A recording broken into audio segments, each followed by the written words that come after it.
Всем большой привет, меня зовут Лада и добро пожаловать на YouTube канал «Любимое дело». В этом видео покажу, где можно найти коряжки и как их правильно обработать для последующего использования в плетении из газетных трубочек. Если вам тема интересна, то присоединяйтесь к процессу. Есть несколько способов добыть интересные коряжки. Но первый, самый простой способ – их купить. Например, в каком-нибудь большом рукодельном гипермаркете, как Леонардо, там продаются коряжки для топиария. Их тоже можно приспособить для использования в плетении. Также уже хорошо обработанные и прям готовые к использованию коряжки можно найти на берегу около моря. Это называется дрифтвуд.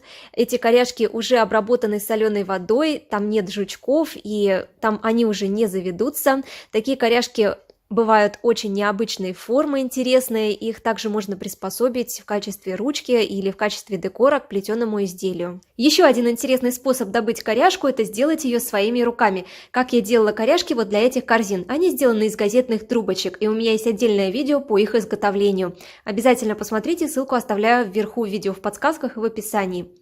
Но у такого способа есть плюсы и минусы. Из минусов это то, что коряжка делается долго, недели или 2 недели. А из плюсов это то, что вы можете сделать коряжку любой подходящей для вас формы.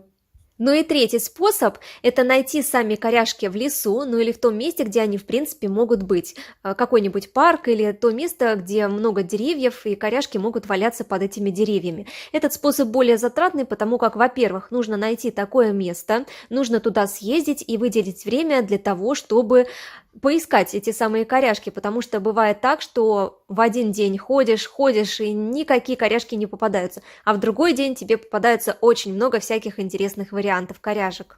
Рекомендуют собирать коряжки в сухое время суток, то есть когда нет дождя и вот эти веточки все сухие, но так как я живу в Санкт-Петербурге, мне выбирать не приходится, у нас таких дней очень-очень мало и попасть, к сожалению, в такой день сложно. Поэтому я собирала коряжки и в дождливые дни, и знаете, они очень хорошо тоже просыхали. Специально эти веточки я не ломала, и, конечно, это я не советую делать. Лучше собирать коряжки, которые уже валяются на земле, но свеженькие, то есть не те, которые уже плесенью покрылись или мхом. У нас как раз недавно прошел очень сильный ураган, и в лесу повалило несколько деревьев, рябины, березы и сосны. И с этими деревьями уже ничего было не сделать, их только на дрова. Ну и, соответственно, можно было найти такие интересные разные варианты коряжек, что, собственно, я и сделала. Здесь у меня коряжки от березы, от рябины очень много и от сосны. С сосной нужно быть осторожно, потому что некоторые веточки сосны, они смолят. Я выбирала более-менее те, где нету вот этих смоляных точек. Лучше выбирать веточки свеженькие, так с них очень легко можно удалить кору, что, собственно, я и делаю в этом кадре. Нашла в интернете информацию, что кору можно не удалять, а веточки оставить с корой, но я немножечко перестраховалась, потому что все-таки под корой могут завестись всякие нежелательные жители, поэтому я кору удаляю. Если кора свежая, то она очень хорошо удаляется с веточки. А в этом кадре я удаляю кору с сосновой веточки, ветка уже сухая, поэтому кору удалять сложнее. В этом случае советуют ветку опустить на какое-то время в воду, и кора слезает лучше. Но здесь для меня никаких трудностей, в принципе, с очищением от коры не было, потому как канцелярский нож справлялся на отлично.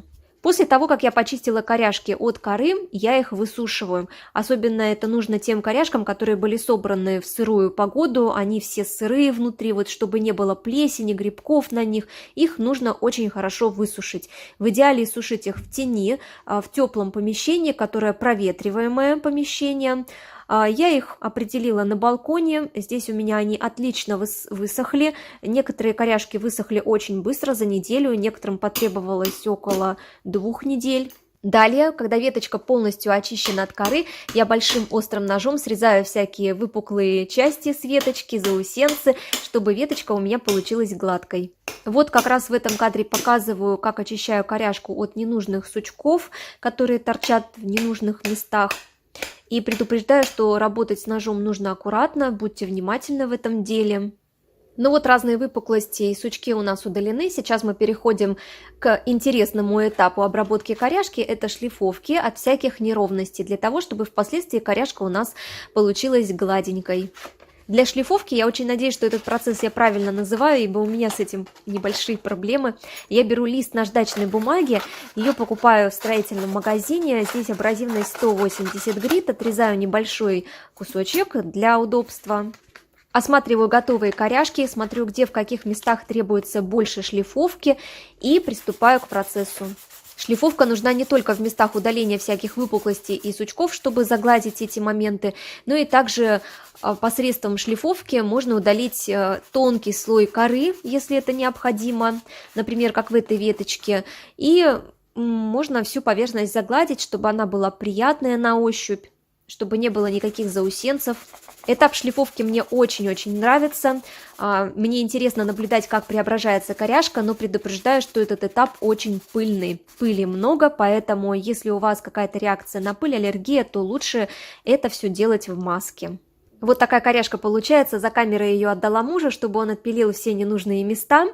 И сейчас я эти места тоже отшлифую, чтобы они были гладенькие.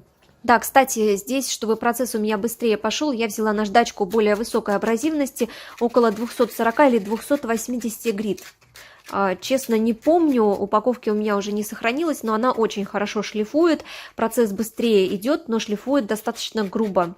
Поэтому после такой шлифовки я обязательно шлифую наждачкой более мелкой абразивности, той, которая работала до этого, 180 грит.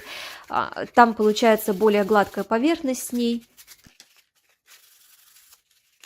Шлифовку я закончила. Сейчас я мягкой влажной тряпочкой убираю всю пыль с этой веточки, протираю ее очень хорошо. Далее обрабатываю эту коряжку грунтовкой глубокого проникновения. Она как раз от плесени, от грибков, от всяких жучков, чтобы коряжка у нас была защищена от всяких этих неприятных ситуаций.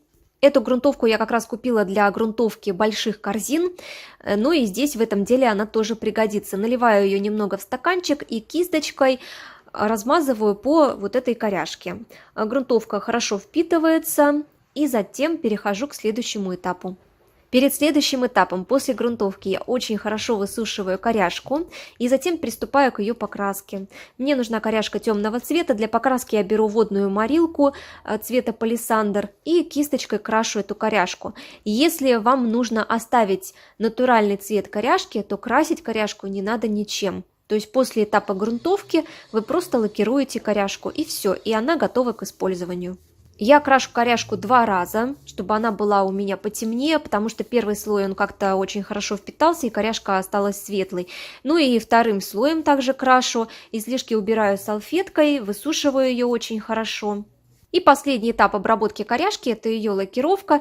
Здесь я использую лак Tex для саун на водной основе. Он хорошо с этим справляется, тем более, что этот лак и от плесени, и от грибков тоже защищает, поэтому я выбираю его в этом случае. Хранить такие коряжки желательно в теплом, умеренно сухом помещении, там, где нету высокой влажности, плесени, грибков, чтобы впоследствии эти коряжки не повредились. Ну и также смотрите, чтобы слишком сухое помещение тоже не было, потому как из-за слишком высокой сухости такие коряжки могут потрескаться. Также этим летом очень часто каталась на дачу, и там же я набрала вот таких ивовых прутиков, уже заранее очистила их от коры для последующей обработки.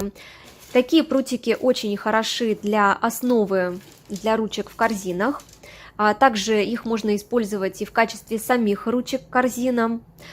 Здесь достаточно такие ивовые прутики размочить, придать форму или же покрасить и залакировать.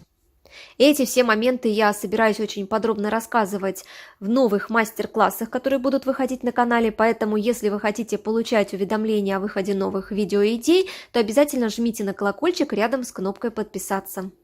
Ну вот, я надеюсь, что видео вам понравилось. Обязательно ставьте пальчики, пишите ваше мнение в комментариях и подписывайтесь на канал. Здесь вы найдете вдохновение, легкого плетения вам, друзья. Увидимся очень скоро в следующих видео и трансляциях. Пока-пока!